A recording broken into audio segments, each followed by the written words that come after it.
24 larda chiqqan, chunki 10200 juda ham zo'r. Bosib o'tgan masofasi juda ham oz 1-2 yillik avtomobil uchun.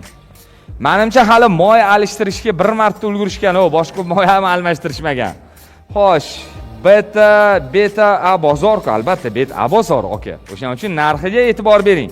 Demak, a bozorda 2023-yilda ishlab chiqarilgan 10200 kilometr masofa bosib o'tgan original Amerikanka Optra farali 4 ta charm hob alolari taqilgan Magic Car 6 oy tonirovka ruxsatnomalari bilan kraskalari top-toza, a'lo darajadagi Chevrolet Gentra avtomobilining narxi $13400.